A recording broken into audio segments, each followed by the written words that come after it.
Stop playing pretend entrepreneur, my brother announced at the family dinner. Your little online thing isn't real business.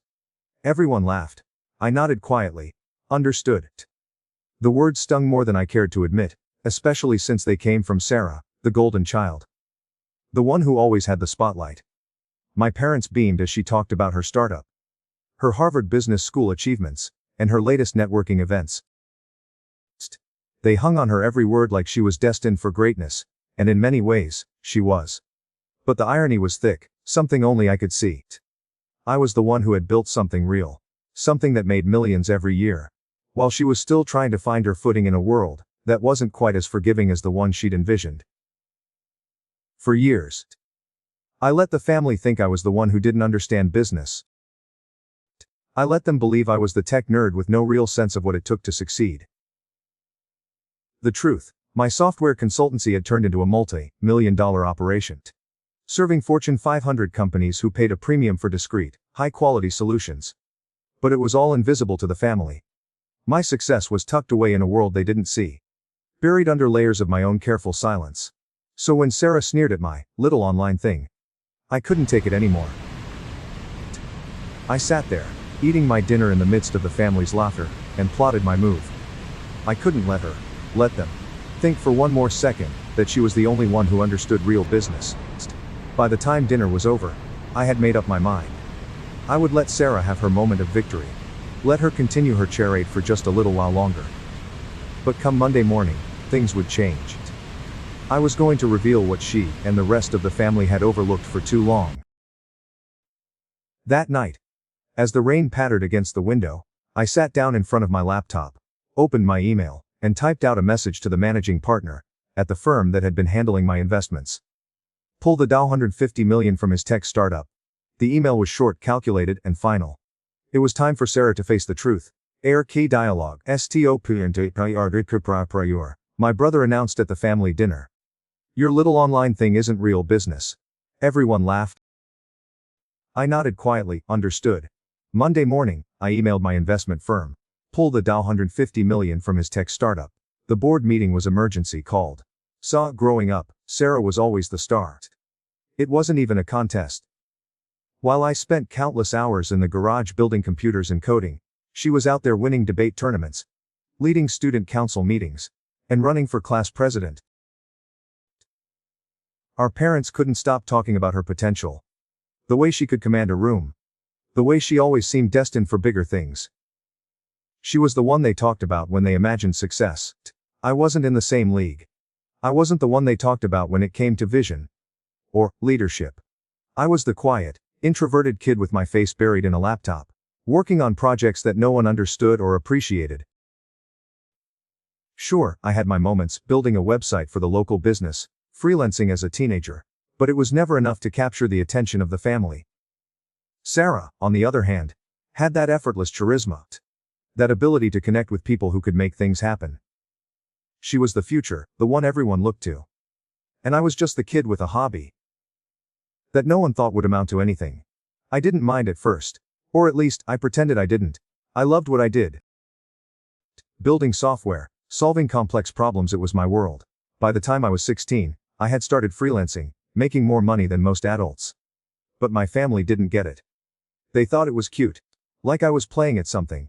They told me to focus on Creole subjects, like Sarah's pre-law track. Sarah's going to be the one to change the world, they'd say. She's got the leadership potential, the business sense, the vision to build something big. It was always about Sarah. It wasn't about me. When Sarah went to Harvard Business School, my path took a different turn. I chose a state college for computer science. It wasn't glamorous. It wasn't prestigious. But it was my choice. I stayed focused on what I loved, what I knew. Meanwhile, every family gathering turned into a showcase of Sarah's rising star. Her internship at Goldman Sachs. Her acceptance into exclusive entrepreneurship programs. The world was watching Sarah, and my contributions were invisible. When I mentioned my freelance work or the apps I was developing, the conversation would quickly shift back to Sarah's latest business competition win. Even when I started my own software consultancy after graduation, the family was still oblivious. They assumed I was scraping by, surviving as a freelance computer guy. My clients were Fortune 500 companies, paying me premium rates for top-tier work, but my life.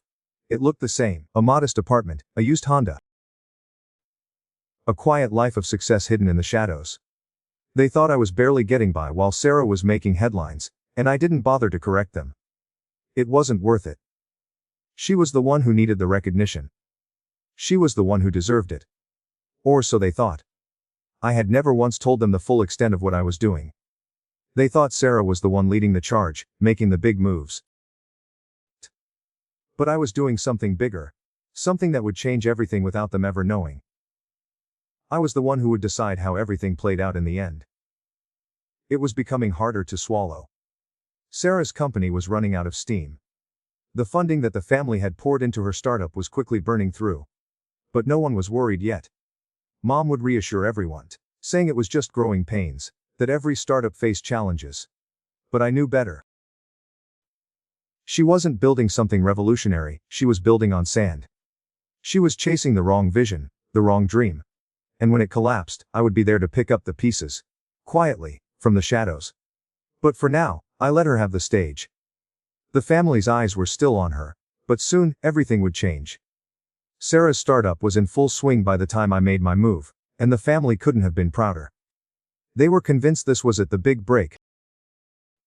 The press coverage, the endless social media congratulations, the startup incubators and pitch competitions, it was everything they had imagined for her. It was all so public, so visible. She was living the dream they had been projecting onto her for years.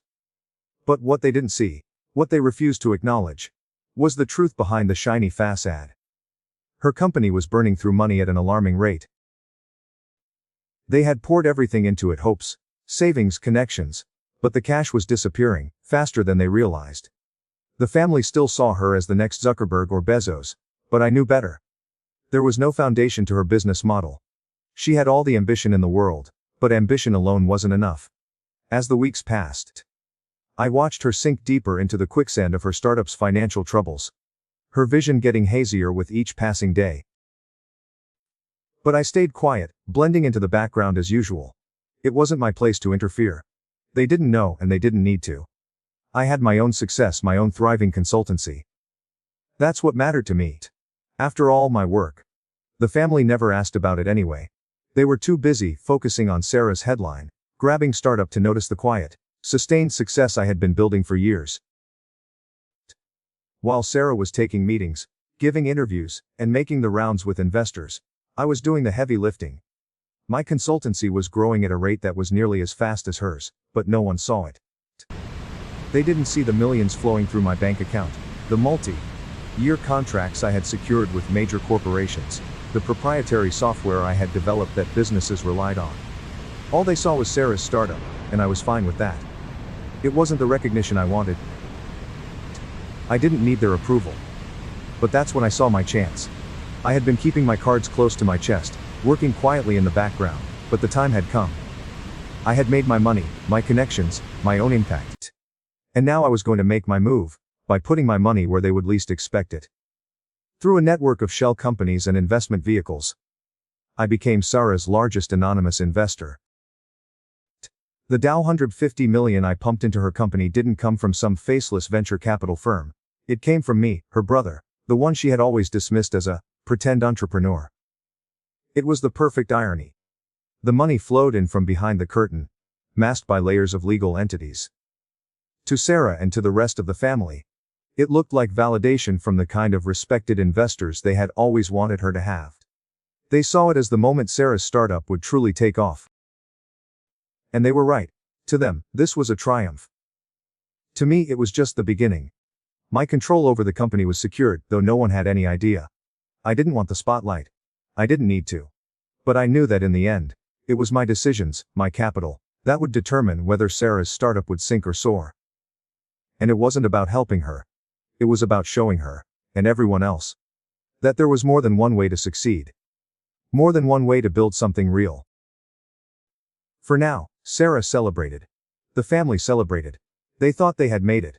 But as I watched her bask in the glory, I knew something they didn't. I was the one calling the shots. It was my vision.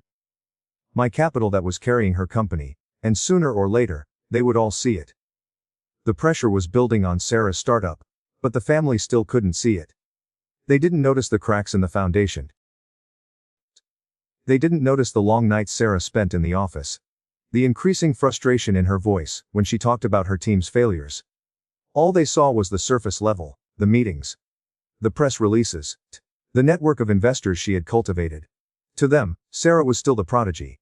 She was still the one on the verge of changing the world. The truth, though, was that she wasn't. Not yet. She was struggling. Her team was overworked, their products were failing to meet deadlines, and her customer acquisition costs were climbing faster than her revenue. The reality was that Sarah's startup was in trouble.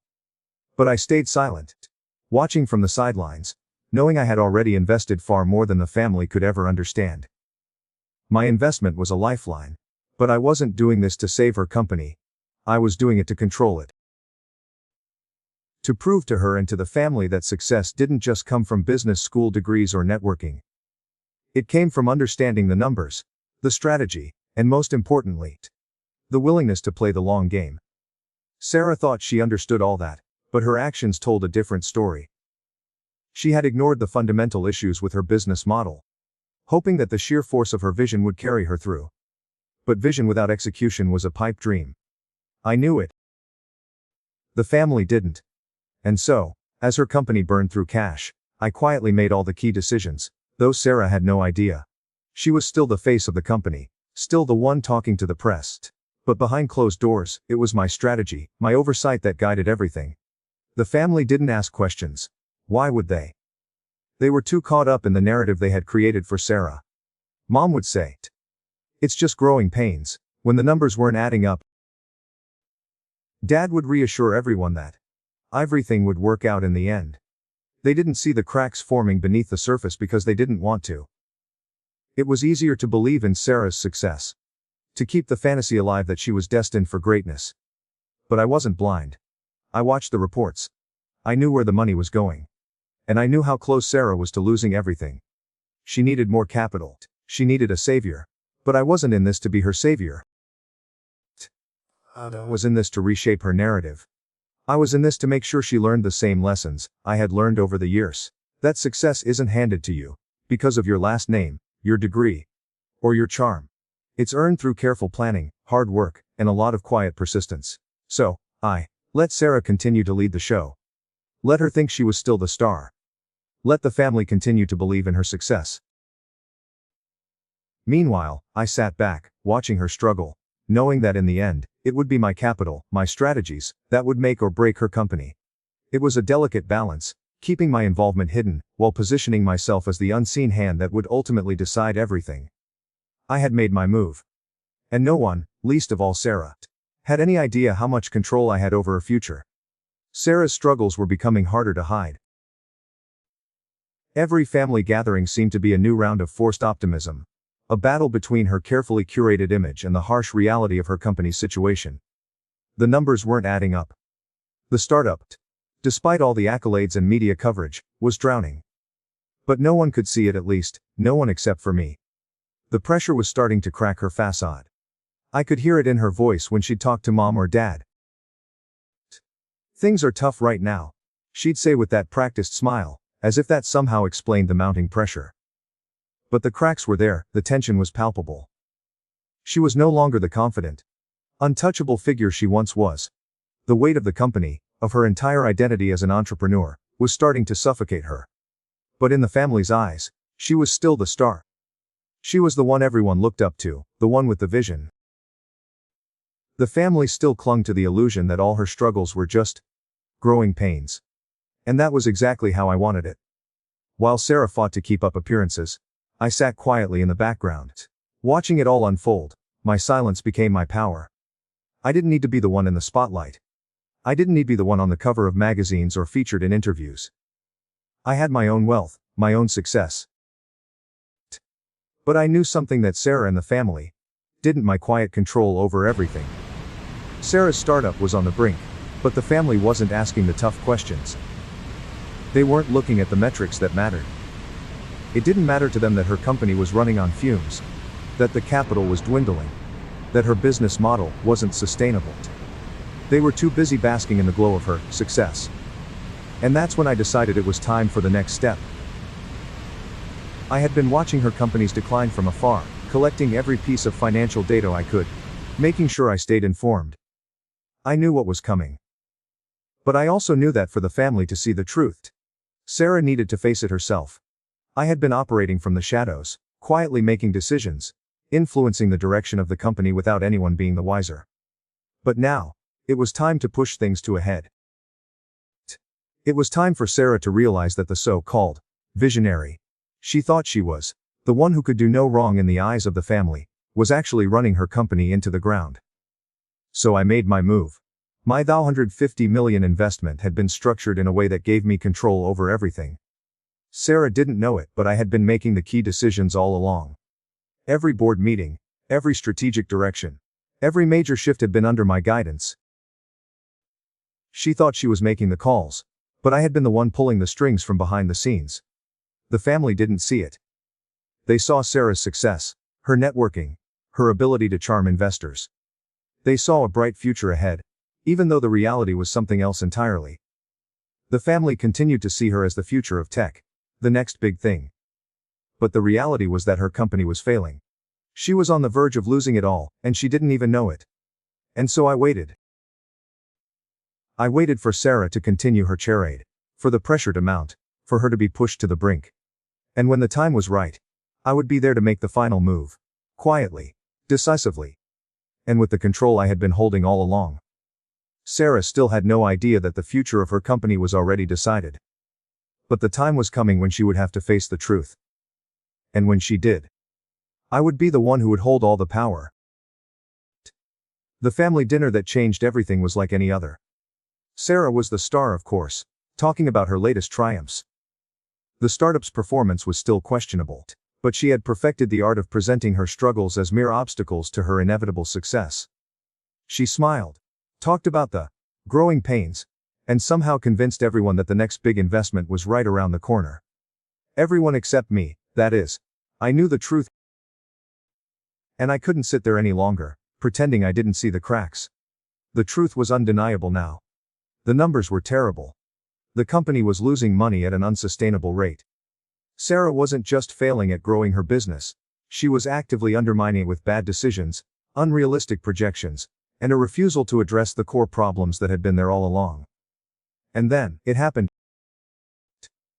Sarah made the mistake of belittling me in front of everyone. The one thing I had been trying to avoid. She always had a way of talking down to me, assuming that because I didn't play the same game she did, I didn't understand what it took to build something real. The thing about real business, she said, looking directly at me, is that you can't fake it. You either understand how to work with investors, manage operations, and build scalable systems, or you're just playing pretend entrepreneur with your little online thing. I sat there, stunned for a moment. The room fell silent. Her voice dripped with that familiar mix of pity and condescension that had always come so easily to her. But this time, it hit differently. Stop, my brother announced at the family dinner. Your little online thing isn't real business. Everyone laughed. I nodded quietly, understood. I felt the weight of the years I had spent quietly proving myself. The years of being dismissed. Being called the tech guy, the freelancer, the pretend entrepreneur. But all along, I had been building something real. Something far more substantial than any of them had realized. The moment hung in the air. It was as if time had slowed down. I could feel the eyes of the family on me, but this time, it didn't matter. For years, I had let them believe Sarah was the one who knew best, who understood business better than anyone. But I knew that the real reason her company was on the verge of collapsing was because she had ignored everything that actually mattered. Like understanding the fundamentals of running a business, and managing capital. She had been too busy building an image, too focused on playing the part, that she didn't realize the business wasn't real. And that was when I made my decision. I wasn't going to let her get away with it any longer. I wasn't going to let the family keep putting her on a pedestal. It was time to break the illusion. I spent the rest of the evening quietly simmering. The conversation moved on, but I couldn't let go of what had just been said. The words she'd thrown at me, like a challenge, like she thought I couldn't see what was really happening behind the scenes. But I could see it. I had seen it from the very beginning. That night, I went home and did something I had been putting off for far too long. I opened my laptop and typed out the email that would finally set things in motion. It was time to pull the plug. Pull the $150 million from his tech startup. The email was concise, professional. It was a business decision, not an emotional one, but it felt like a personal victory. I knew it would destroy everything she had worked for, but it was the only way she would ever learn what it meant to truly run a business. Air key dialogue. Esto popiliente and PM my brother announced at the family dinner. Your little online thing isn't real business. Everyone laughed. I nodded quietly, understood. Monday morning, I emailed my investment firm. Pull the $150 million from his tech startup. The board meeting was emergency called. I see the fallout from pulling the $150 million was immediate, and nothing could prepare Sarah for what was coming. When I pulled out my investment, I knew the consequences. What I didn't expect was how quickly the truth would surface, how fast everything she had built would begin to crumble under the weight of her own miscalculations. The next morning, Sarah's phone rang off the hook.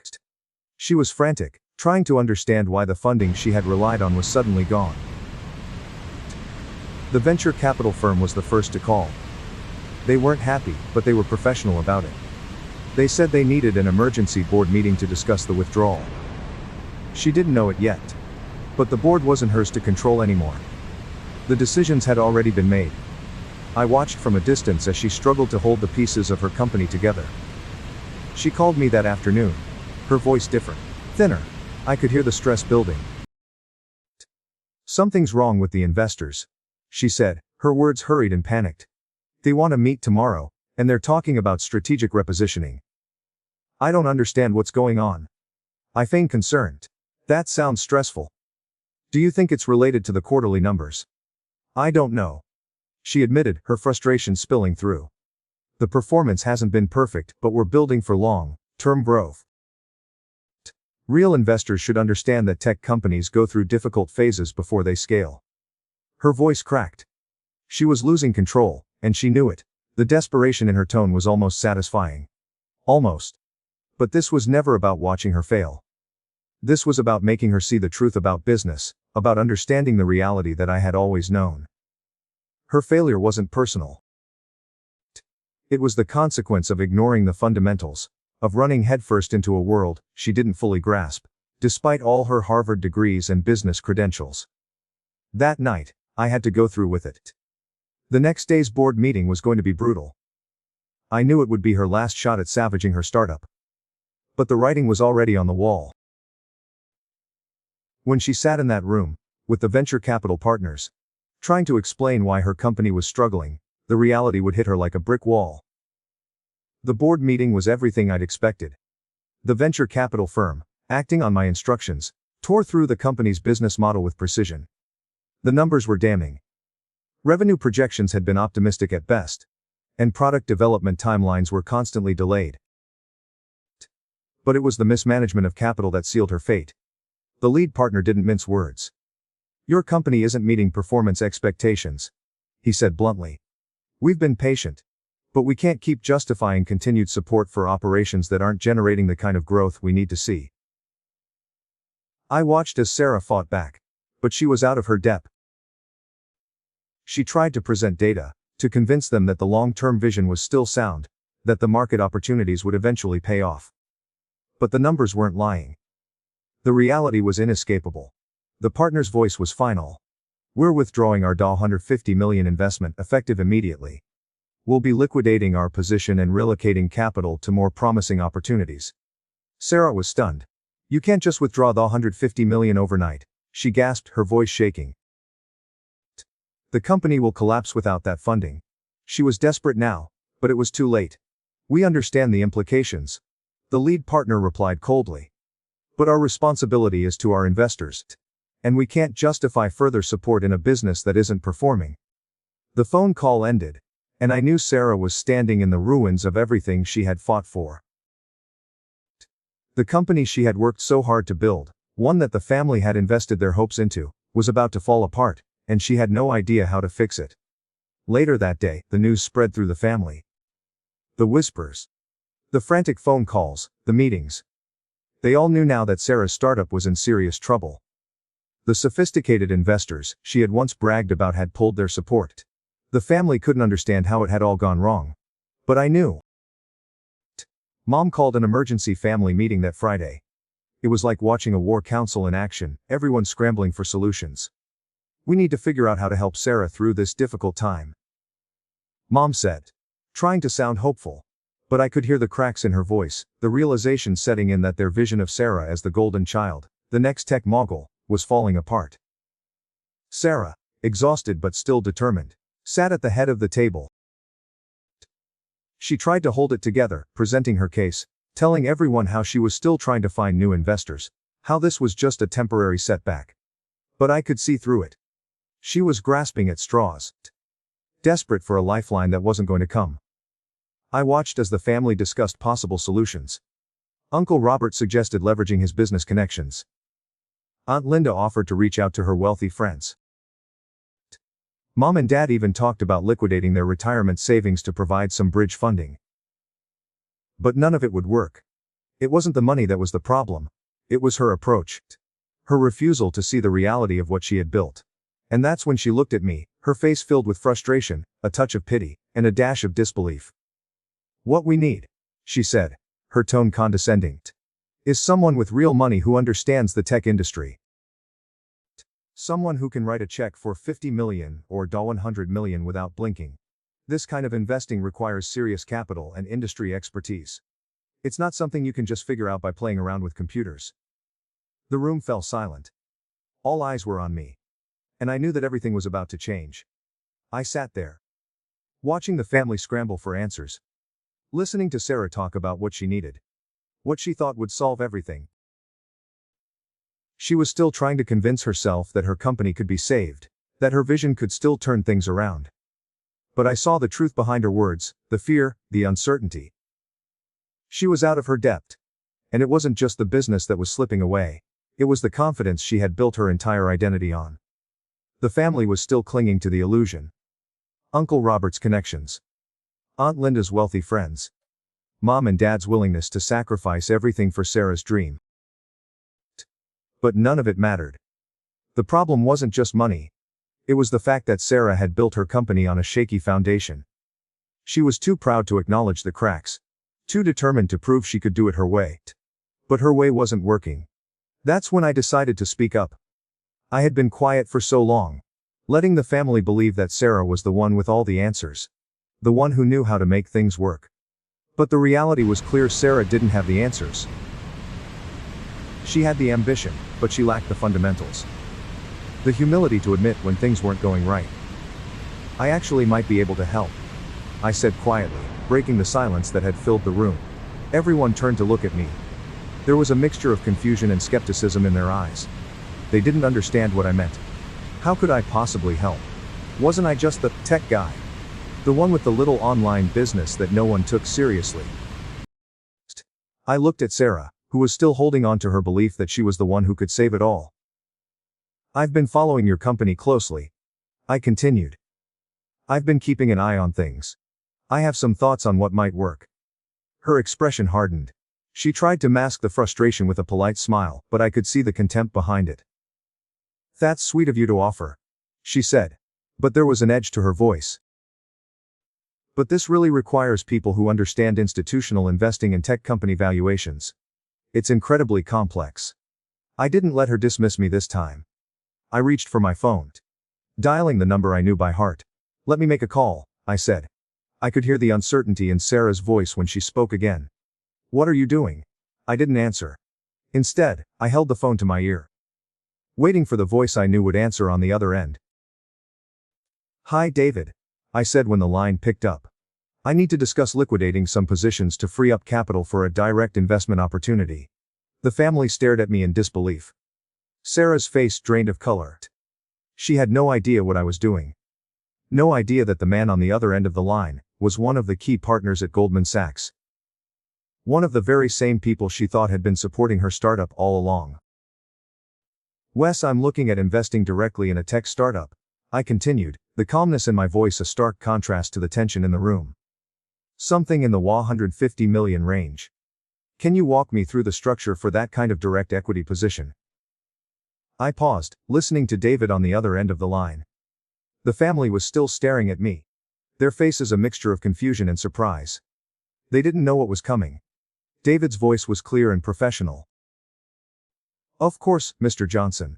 Given your portfolio size, a $150 million direct investment would represent approximately 8% of your current holdings. We can structure that as a straight equity purchase, or as convertible preferred shares, depending on your strategic goals. I looked directly at Sarah, whose face had gone completely white.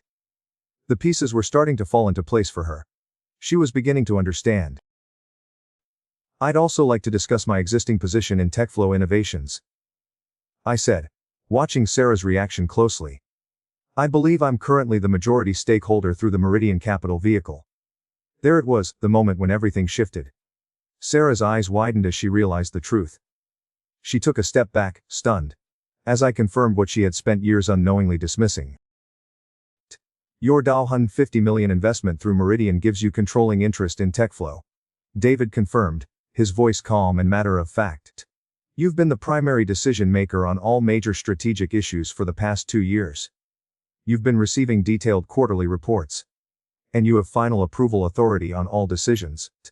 The silence in the room was deafening. Sarah's hand shook as she took the phone from me. She barely spoke as she asked David to confirm what he had just said. Her voice was barely audible when she finally said, You're the investor. I'm the investor. I confirmed.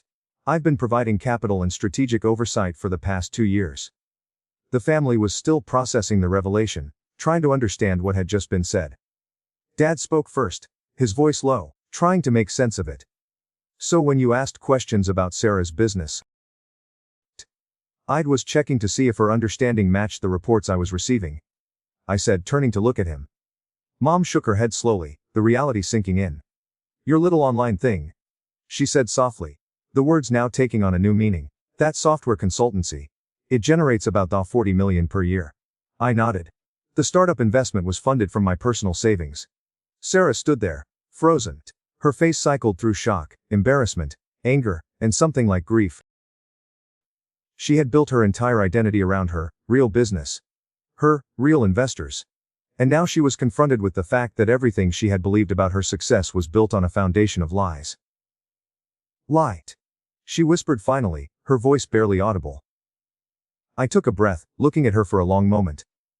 Initially, because I believed in your vision and wanted to help.